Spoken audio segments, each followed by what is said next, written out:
Wagwan, everybody. Welcome to the Dis Affamie History podcast, where we'll be speaking about history and as well family history and how history relates in terms of Caribbean people for the present as well as in the past, and how in the past what that does and brings forth for what we are going through at present and what we can learn from our history, from our family, and take that moving forward. So I do hope you enjoy the podcast. And if you like it, please ensure to subscribe, like, and review. Thank you. In this episode of Disaffamie History Podcast, host Wendy Aris engages with Ms. Jacquie Stewart in a profound discussion about heritage, identity, and the power of storytelling rooted in lived experience.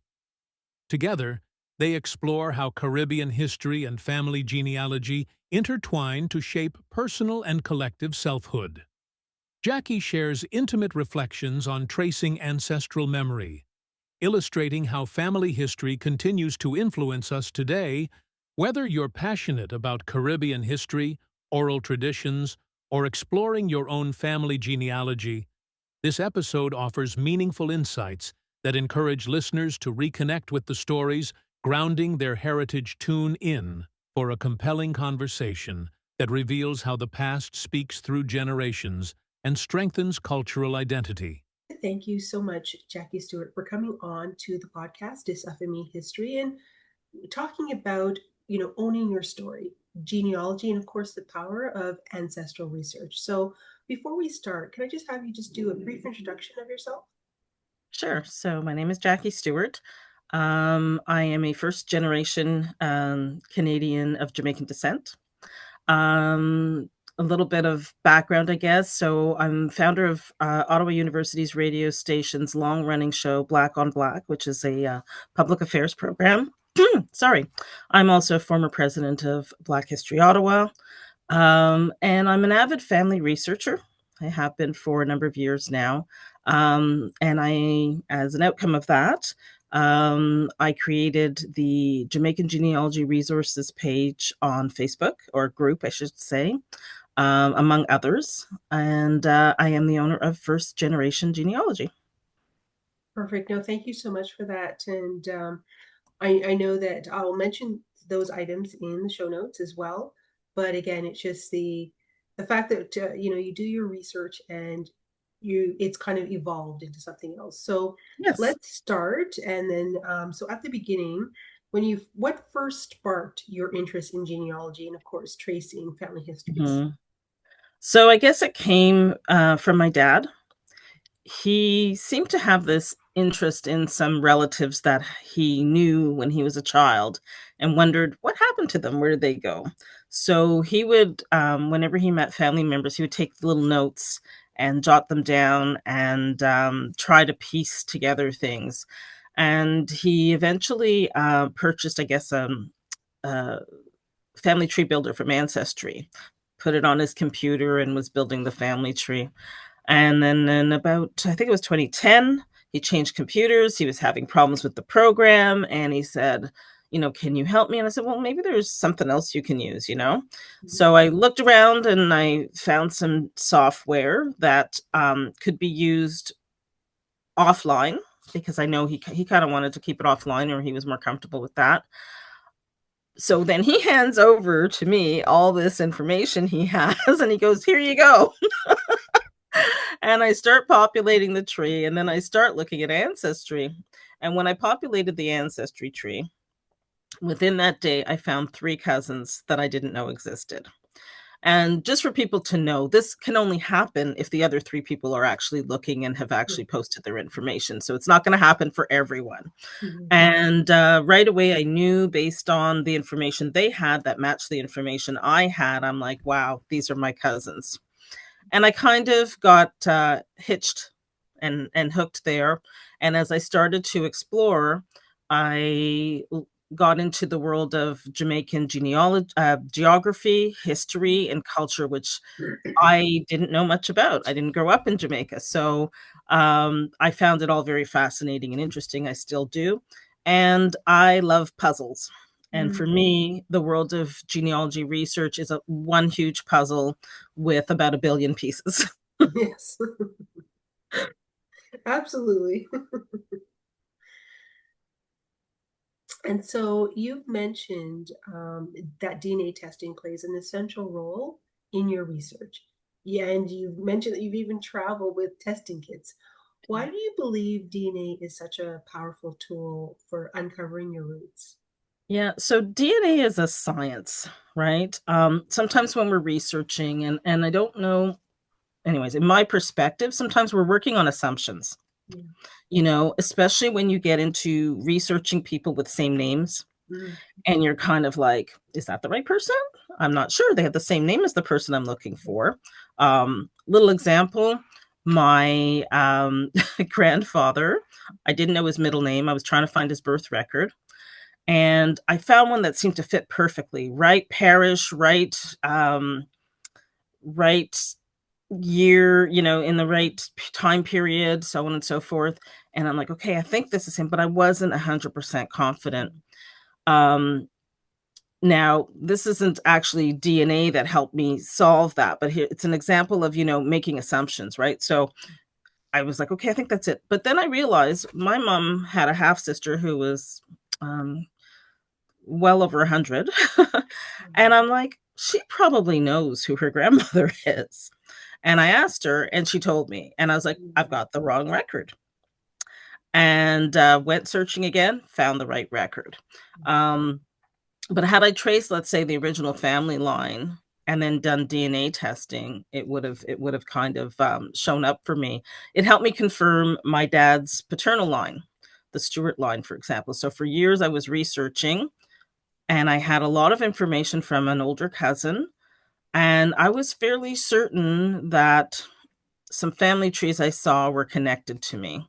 And the family kept going, no, no, no, never heard of this person. No, no, no. And I did a DNA test, and some of my cousins from that family line did testing, and sure enough, there it was, the confirmation. So although I didn't have all of the documentation and all of the pieces, Mm-hmm. formal documentation, let's say, Yes. the DNA confirmed what I suspected. Um, it also helps with things like um, not getting stuck on a name. Yes. Okay, so an instance where we have a family member who they carry family members who carry a particular name. So let's say it's Clark, right? And DNA confirmed that they were not actually Clarks. Mm. So through testing, we're able to find another path to take to find the actual paternal bloodline and put the pieces together. So DNA is really, really can be really important, can play a really important role. And I'm going to tell you, I'm not an expert in DNA at all. I don't sit down and look at all the chromosomes, and I Yeah. don't do that. I don't have the the capacity for that. However, even a layperson like myself can take it, and with a few little tools, you can look at it and say, find common patterns, find people who are, link. For example, even if you have the right tools, you can identify who's on your paternal line and who's on your maternal line Mm-hmm. through DNA, which sometimes can be confusing, as you're researching certain communities. Yeah. Um, we have a community where the families are all intertwined. Mm-hmm. And I'm finding my dad's side and my mom's side kind of mixed up in there. Yeah. So DNA is a great tool to help with that. And the other thing too is that Jamaicans are all over the world. Yes. you know so sometimes you get these DNA matches that pop out of nowhere: Costa Rica, Panama, Cuba, and you're like, oh wow, I Mm-hmm. found that I have a connection to Haiti. There's a lot of work involved in dealing with the DNA, Yes. but it can guide you and it can help confirm your work. Yeah, because I mean, when as I always say, when you tap out of these, official records, this is what helps kind of bridge the gap to be Hmm. able to make certain connections further along. For myself, I haven't started that yet, but yes, I definitely It's will see. Pandora's box, just know that Yes, once once you get absolutely. started with it. Yeah. No, absolutely. And you mentioned before about, people building online family trees, but you've cautioned as well about relying on them blindly. Hmm. What are some of the key things people should verify before accepting information they find online? I think you should use family trees that you find online as a clue. Don't take it as fact necessarily. What a lot of people don't seem to understand is that, I'm on Facebook mostly for genealogy research, and Hmm. I see the comments that people post, and people will say, well, Ancestry is telling me that this person is my great grandfather. And I'm like, it's not telling you that. It's Yeah, the tree that somebody created that is pointing to that, but is that tree exactly. accurate? And even in my own tree, I will say, um, it's a work in progress. Hmm. So there's information in there that in 6 months it might change based on new information I have. So people need to understand that they need to do their own research. I take it as a clue, especially when you're dealing with DNA. Hmm. These trees are very helpful because you can start with them, and then you need to try to find the connections, the common ancestors Yes. between those trees and your own tree. So um, I would say that you take it, again, as I said, as a clue, Yeah. but then you have to verify every piece of that clue. So oftentimes I might copy a tree from a DNA match, and then I go through from that individual and I work back based on the Yes. information they have. Last night I was doing that, and I found something in a tree that I don't think is accurate. I think they've Hmm. got something wrong. They might be right, but based on the paper trail and things that I looked at, I think there's another option. So, yes, take those trees with a grain of salt. Sometimes they are people who are very inexperienced, and they don't realize, or, theirs could be a work in progress too. It's not even Exactly. necessarily that they don't know what they're doing. It's that this is the information they have, and they're trying to work through their tree. But a good example is I have, I think it was my third great grandfather had two relationships, and there's a lot of trees for this family line, and someone had created a tree where his first wife had a child after she died, and everybody was copying that Yes. tree Yeah. with that same error, and I'm like, no, he had two partners named Mary, and this one died in uh, what was it, 1837 or whatever it was, 1937. I think it was 1937. So, yeah, just take it with a grain of salt and take it as a lead, but don't Yes. take it as gospel. Exactly. No, absolutely. Because I know when I first started and start seeing these trees online and people going, yeah, this is the one, Wendy, this is the one. And it's as you said, you have to do the validation Yeah. to make sure who is the common ancestor and does this tree match into, my branch per se, right? So it's one of those things, but Mhm. I get it. Things, it makes it a lot easier to just automatically just say, yeah, this is it, and so on and so forth. And I mean, I've put up a tree on genie.com, but it's you got to do the work in order to Yeah. make sure the information Yeah. is correct on there. Absolutely. Another little example is, for example, so the same name issue, right? Yes. Yeah.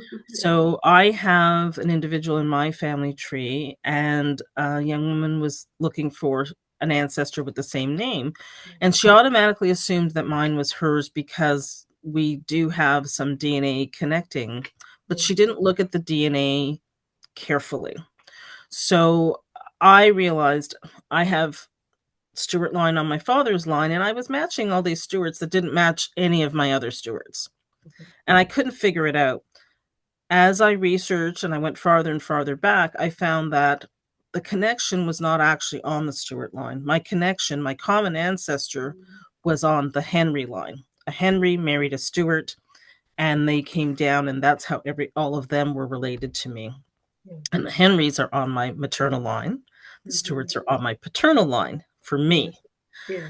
So I tried to explain to this person, look at your DNA matches. right? Your DNA matches do not align with the DNA matches or the profiles of my stewards, of the stewards that are connected to the man you put in your tree. Okay. Exactly. Yeah. If you look at the ones that you are connected to, you will see that they align and are connected with Sarah Ann Henry, right? So this is where, yeah, DNA can be very, very helpful. Yes, exactly. Especially with people with the same surnames, Hmm. it makes it, just as we were talking before we started recording, the example is Beckfords, right? It's just Hmm. not all Beckfords are going to be related, but because it's a fairly popular name because of who owned the Beckford gentleman from England that owned so Right. many plantations, right? So, and then this goes into, I guess, the migration of Hmm. families where they, as you mentioned before, they appear, you had stewards appearing all over from Costa Rica to America, throughout the Caribbean. What can you say in terms of with migration, how that impacts the the research?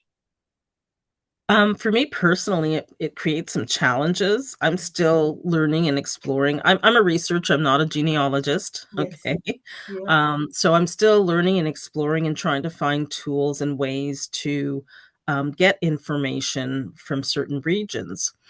This is one of the reasons I walk with DNA kits. You know, the more people who test, the more we can connect the dots. So, Jamaicans have migrated quite a bit. They're everywhere. As I put in a post Yeah. yesterday, if you look in almost any community, any country, you're going to find a Jamaican person. In 1796, we had the just after the Maroon War, we had Maroons that were from Trelawney, Mm-hmm. right, and they were sent to Nova Scotia.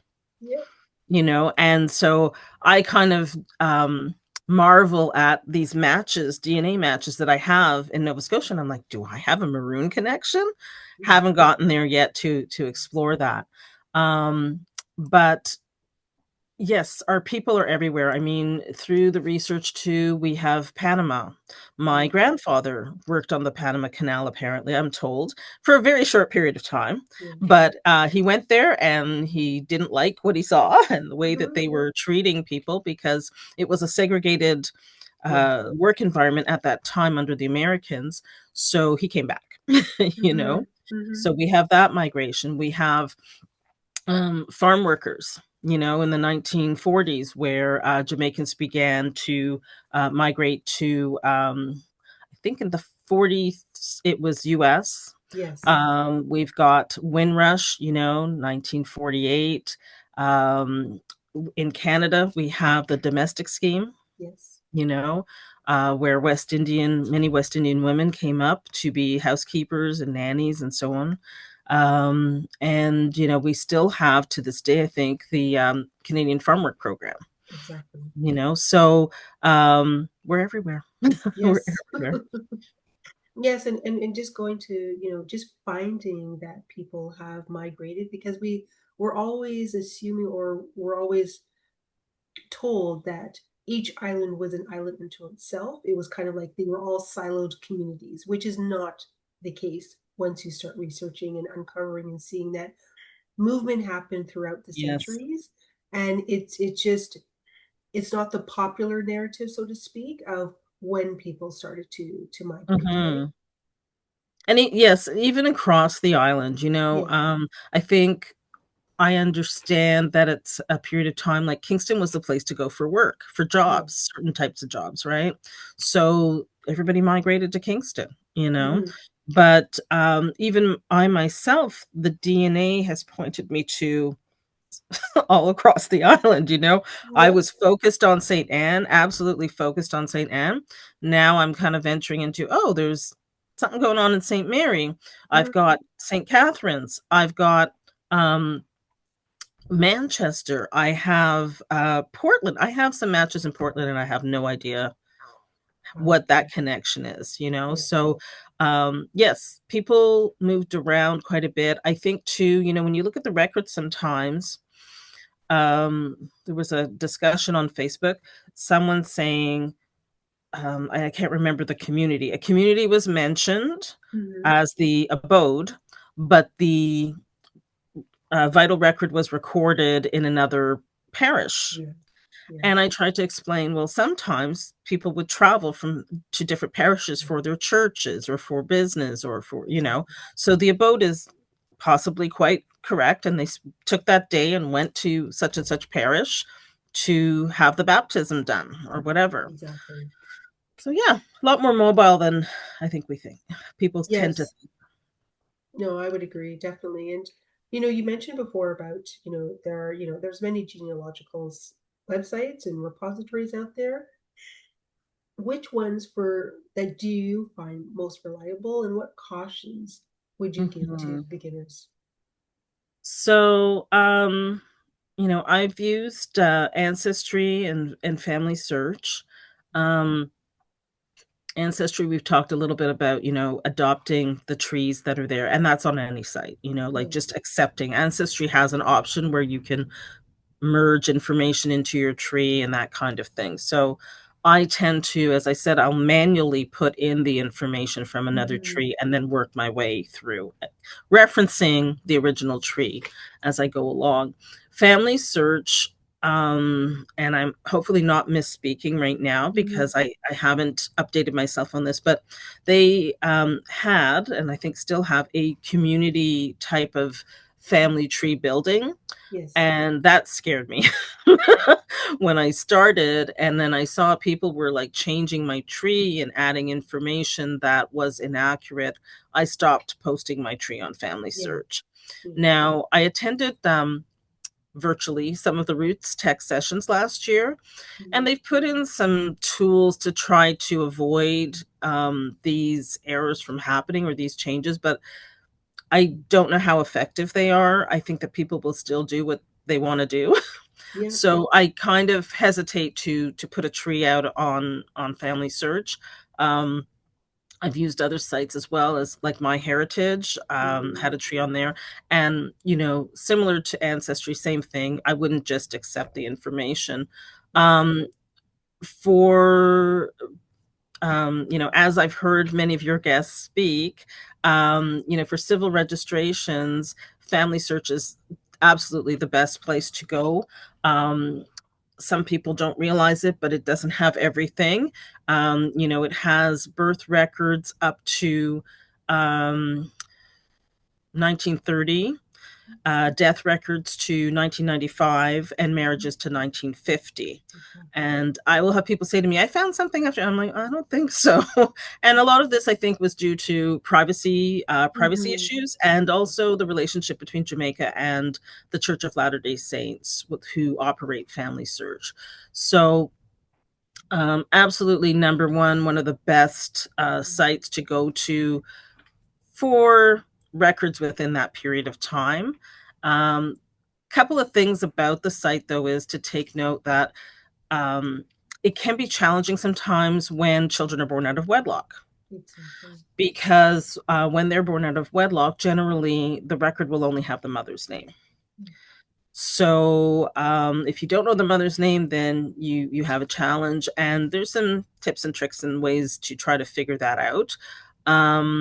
So that's one thing. Or if you find the marriage record, you don't have the mother's name, you have the father's name. That type of thing. And things like knowing and understanding that when you find a death record, depending on who the witness is, the projected age or of the individual may not be accurate. So these are some things that we need to keep in mind when we're researching. Just looking at, I had some notes here just to make sure that I covered everything off. So yeah, my key sites are FamilySearch.org, Ancestry. Another one is Gleaner Archives. So the Gleaner Archives is great I use it a lot for looking up obituaries. The search engine is not always fabulous, but it can be helpful. And as you know, looking up an obituary can give you quite a bit of information. And they're not called obituaries. They're really death notices, where they notify the public of the death of someone. But they do at times include names of family members, which can be helpful. I'm going to throw a little pitch for Facebook, and people go, Facebook, you know, but you can use Facebook in a limited capacity.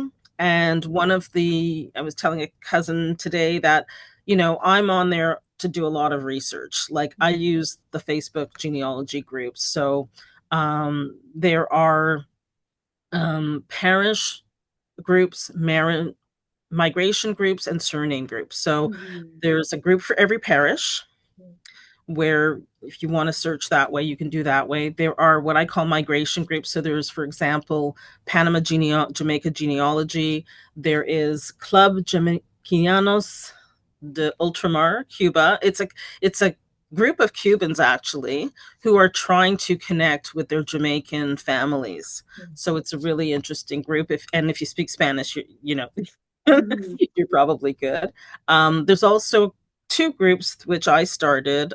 One of them is the Jamaican Genealogy Resources Group, which is kind of a centralized place. And if you do want to use Facebook for genealogy, I would recommend starting there, because from there we share all the resources that are available on Facebook and elsewhere. So there's lists of books, there's lists of websites, and there's some collaboration that sometimes is done in the group. You know, if you need some help with something or you're trying to find something, you can kind of put a post in there, and might be able to get assistance online or offline. Another group that I'm still trying to get it working is called Jamaicans Lost and Found. Yes. Yeah. And that group is more about trying to find living relatives and friends in the, you know, today. So you know of somebody, a relative, you have some information on them. I'm mainly focused on, and maybe shifting the age, but people born after 1920, you know, and the thing with that is kind of like those old ads that used to be in the newspaper where people would post and say they're looking for someone who's missing. So those are some of them. I actually want to make a plug for books. Yes. Can I do that? Yeah, absolutely. I was thinking about our conversation, and I'm like, we tend to forget books. And when I started, books were really key and helpful to me, and libraries. So Jamaican Ancestry, How to Find Out More by Madeline Mitchell was one of the first books I read when I started doing research. Another one is called The Trader, the Owner, and the Slave by James Valvin. And that book really opened my eyes. I realized how ignorant I was, because this book was about, it's actually excerpts from other publications talking about the role of the trader, the owner, and the slave. The slave is Oladu Equianas, if I'm saying his name correctly, or I think his other known name is Gasso Valsa or something to that effect. And this is a man who was enslaved, freed, and then enslaved again, and then freed again. The owner that they talk about is, I think it's actually, is it Thompson, I think, who is talked about in that book, or excerpts from Thompson. From Jamaica. And that part was very, very difficult for me to read, because he kept journals on how he treated the slaves and how he managed the slaves. And it was extremely difficult for me to read. And the trader is Newton, who wrote Amazing Grace. And that's what compiles the book. So it kind of gives you an overview, which I thought was really great. Another one is called Evidence, Citation, and Analysis for the Family Historian. Citation is very, very important when you're researching. Where did you get that information from? You know, indicating your sources. Another one that could be helpful, depending on, you know, we were talking about migration. They came in ships. And it's a guide to finding your immigrant ancestors' arrival records. Some people don't realize, but I think, if I remember correctly, official manifests only started in about 1912. They started to become more, what's the word, required, you know, across the board. And do a plug for Olive Senior and Dying to Better Themselves, West Indians and the Building of the Panama Canal. really, really important, I think, to us as Jamaicans to know that history. And the last thing is worldcat.org. So, WorldCat is a service where you could actually borrow a book from a library anywhere in the world. I won't go into too much detail about it, but the site is worldcat.org. If you're looking for something and maybe your library doesn't carry it, you could use WorldCat to try to find a copy of it. Okay. No, those are all great points because I mean, I've used them all in the sense of being able to find it, but I think one of the, I guess, important ones is again the newspapers because the newspapers were like, I guess you can say gossip columns, so to speak, because if somebody traveled outside of Yes. the island, that was listed as all of the passengers that were leaving the island. And of course, people that were coming into the island, that too was listed. Right. There was a whole section for that. And I just thought, wow, this is fascinating. Yep. And then, of course, the death records mentioned in the newspapers where they list everybody and who's who, what were they doing, and even down to sometimes what were they wearing, which was mind-boggling to me. I'm like, really, we really need to know what somebody was wearing? But Yes. again, That's this the is what the the time social was. aspect. Yeah, yeah.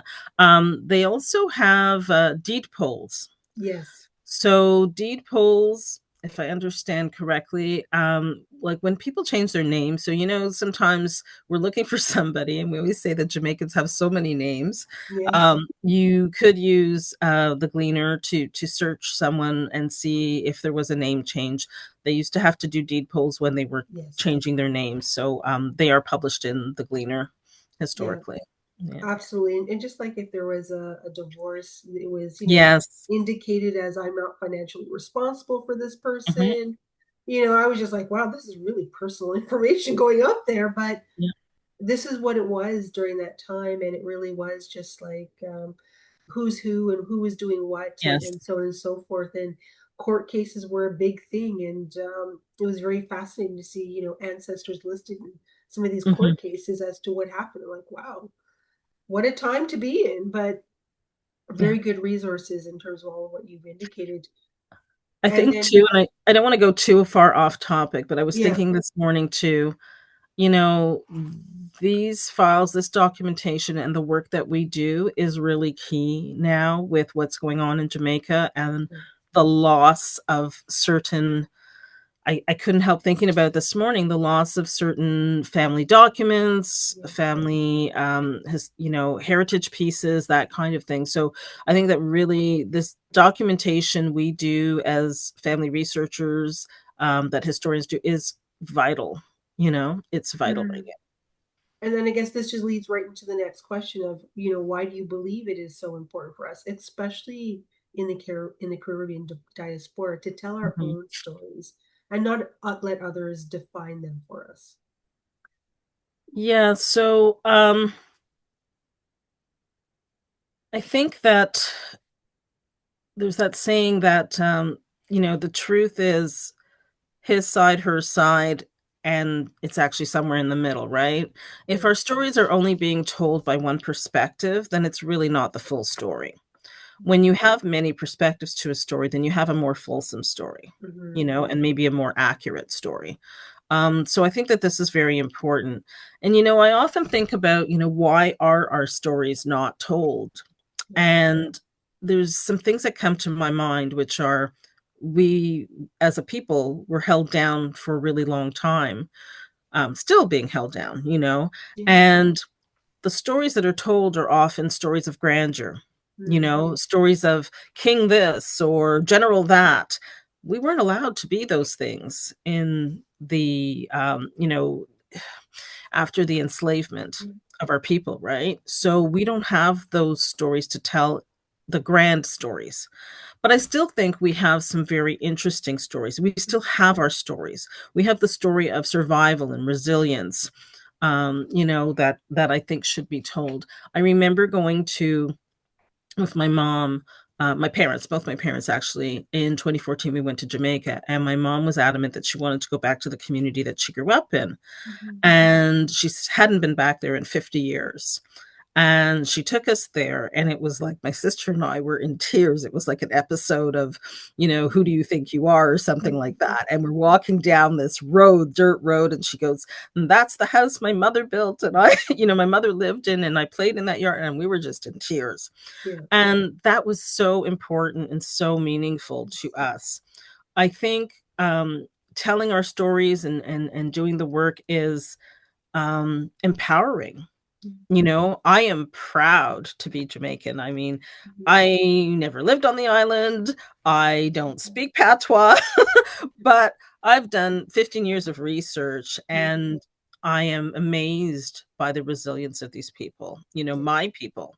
I look at, my sister and I were talking too after that little trip and saying, look how far our parents have come. Like, Yeah. who would think you're sitting in this environment and you have the strength, the vision, and the will to do something else, to move, and not to say it's a bad place or anything, but to make that jump and that leap, at whatever age they made it, to go to another country and start from scratch and to build what my parents built and many other Jamaicans, many other people of color, is amazing. Not to say that people in other cultures haven't done it, but this is Yes. our story, right? Exactly. This is our story. This is our people, our story. Yeah. It was to overcome that fear to be able to do something that they have never done or nobody has Mhm. ever done. No Right. other example that was set for them. And as you said, it's to start over pretty much in a foreign country. Well, and we talked about it a little bit, but I'm like, Jamaicans are everywhere, like I've got cousins in Germany. I've got cousins in Amsterdam. And I'm like, really? You know, besides the known migrations, Yes. right? Some went off to just random countries for whatever reason, just because they could and they wanted to do something different. Jamaicans are a different people, Yeah. they're not afraid to take a chance. They're not afraid to try something different. They're creative and innovative. I was watching a video on the hurricane yesterday, and in one community, one of the ministers was there, and he's like, these people are amazing. They wired sandbags to their roofs to keep the roofs on during the hurricane, and it worked. That this whole little community did this, and the roofs were all intact. Mm-hmm. That's innovation. Yeah. And it's something. I work in diversity and inclusion, and it's something where I say diversity and inclusion, this is why it's important. We think outside the box. We think differently. We come from a different perspective. We Yes. bring things from a different perspective. Yeah, absolutely. And I know that this next question, in terms of what we talked about Mm. before, but again, it's the topic of jacket or Yes. illegitimacy, that often comes up in Caribbean family research. Why is it an important and Mm. complex conversation? And of course, how can we approach it with compassion, of course, understanding when we do come Mm. across these records, because you will come across these records. Mhm. So I could talk about this for quite a while. Yeah. I have a lot of thoughts on this subject matter because I find that oftentimes, as we talked about, the woman is often being put to blame, Yeah. and I am someone who I play devil's advocate sometimes, a lot of Mhm. times, and I was thinking about it. And one of the things I was thinking about is, it's a stereotype that was created. Yeah. Um, but it was created, I think, through the church because it's all about being out of wedlock, right? Mhm. Mhm. However, when it served, um, the enslavers, they were happy to have children out of wedlock. Yes. You know, um, you know, illegitimacy is not solely isolated to the Caribbean, right? Mhm. So when I was thinking about this question, I was like, the monarchy, clergy, politicians the world over are known to have had children out of wedlock, right? but they're not shamed for it. No. You know, the term jacket and illegitimate looks to classify people and to put them down. I dislike both terms extremely. Um, and there's many perspectives when we're looking at, as I said, I hear that women are often blamed for this, and I think we need to consider,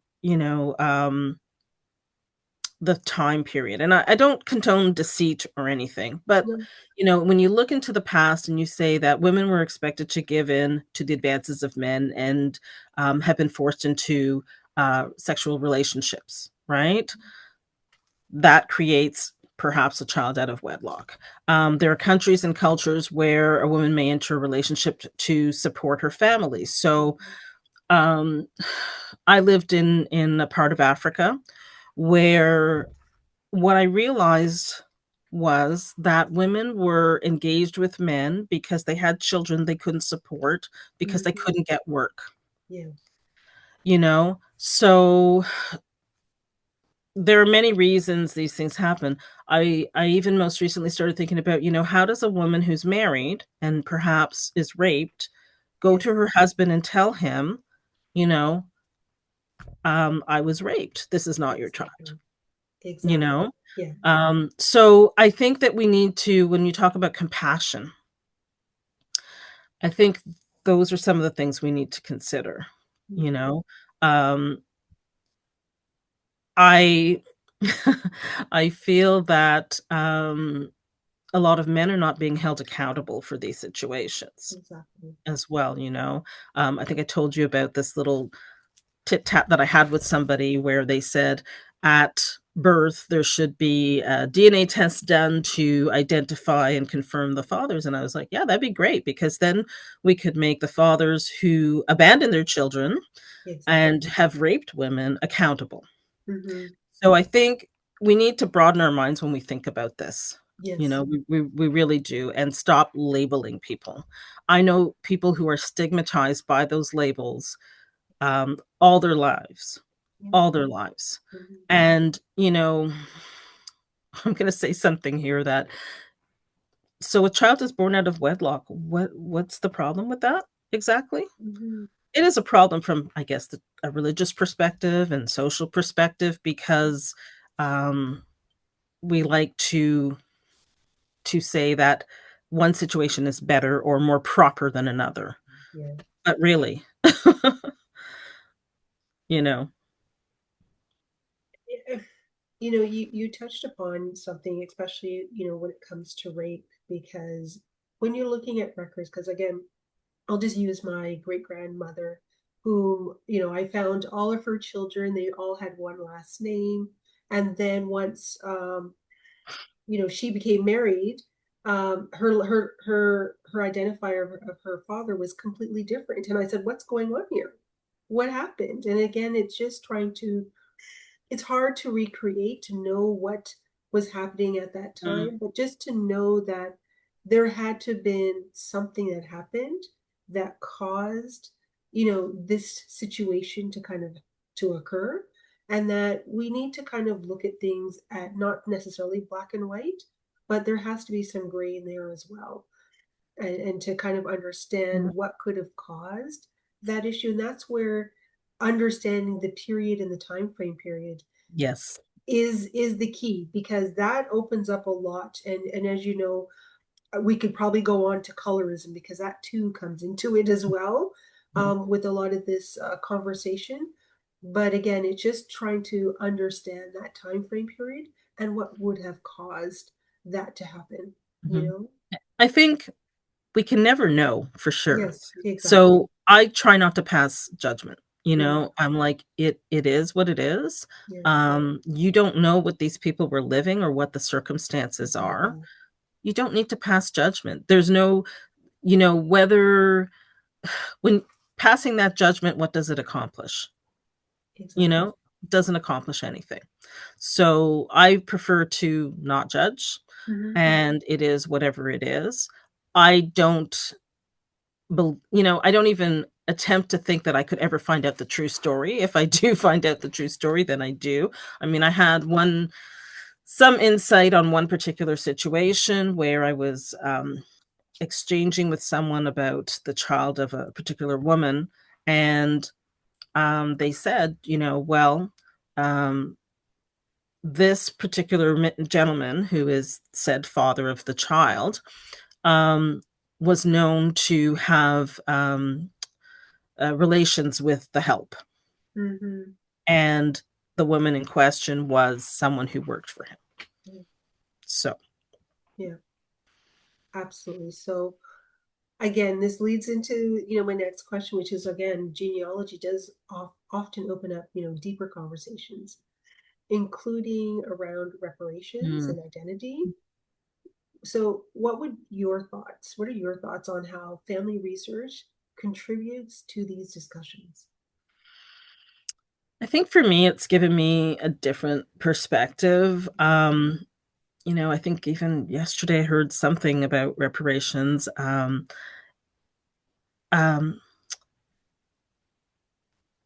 it's not about money. you Mm-hmm. know here in Canada we talk about reconciliation, Right. and with the Indigenous peoples, and I think that reparations is beyond money. There's no amount of money Mm-hmm. that can actually heal us. Yeah. When I think about myself as a Black person, um, what could help me or what might be healing to me and my community, um, I think about things like give us access to our history, Yeah. you know, documents, journals, anything that can help us go back further. Mm-hmm. We often get stuck at once there we find our enslaved ancestry, but where did they come from?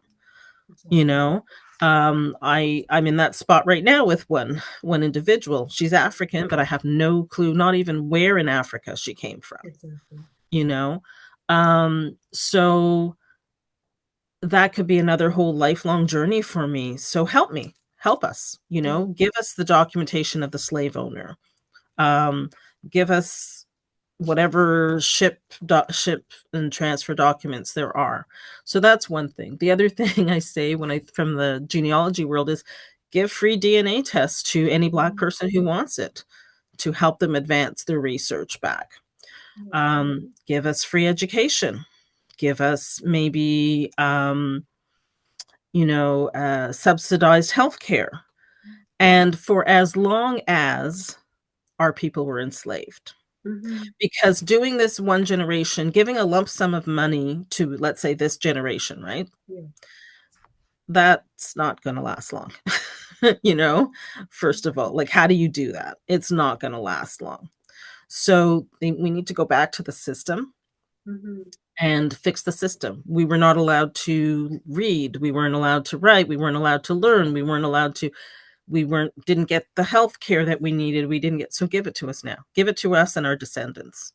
you Exactly. know and I know there's some that would just like shake their head, but I think and there's the whole thing like, well, you can't do that. Well, why not? You enslaved a whole I don't know how many generations of people, right, Yeah. around the world. So if that could have been done, then this can be done.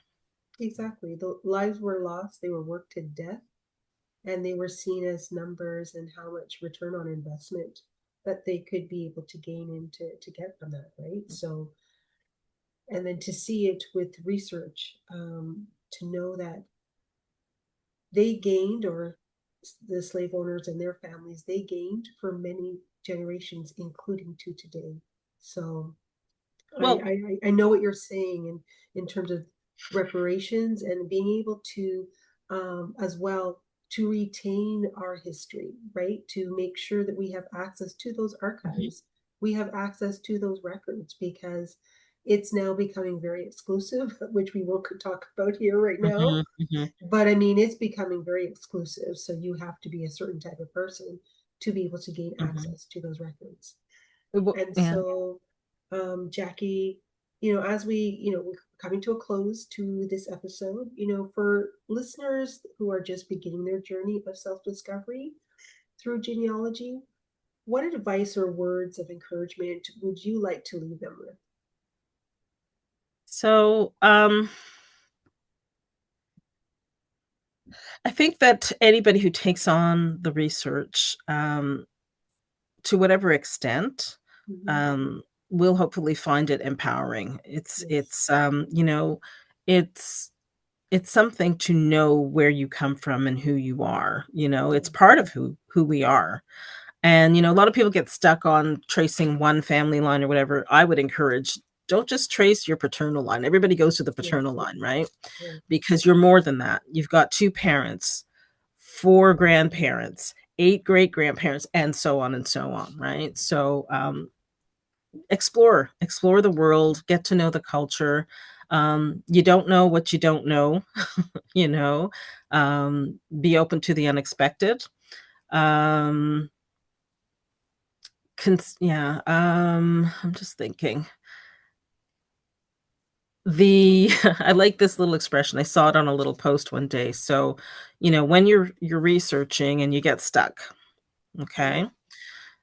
Don't throw up your hands and give up. This is why I say, like, shift to another family line, shift to something else, and maybe come back. When you come back, you may find new DNA results. You may find new records are available.